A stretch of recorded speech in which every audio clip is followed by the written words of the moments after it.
आणि पिंपरी चिंचवडमधील नागरिक पुन्हा एकदा सामाजिक जबाबदारी जपत मराठवाड्यातील शेतकरी बांधवांच्या मदतीला धावून आले।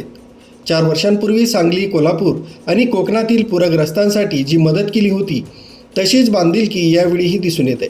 भोईर व्यायामशाळा तसंच माणिक कॉलनी, चिंचवडगाव इथं नागरिकांकडून किराणा, अन्नधान्य, कपडे, ब्लँकेट आणि शालेय साहित्य जमा केलं जात आहे। जमा झालेली मदत इटकूर तालुका कळंब, जिल्हा धाराशिव इथं पोहोचवली जाणार आहे। मराठवाडा जनविकास संघ आणि संभाजी ब्रिगेड यांच्या माध्यमातून रात्री अन्नधान्य किटचा पहिला लॉट रवाना करण्यात आला।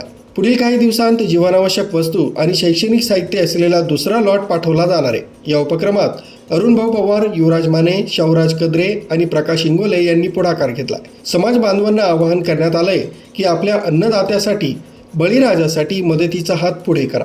अरुण बहिरट, सक्षम पोलीस टाइम्स, न्यूज 112, पुणे।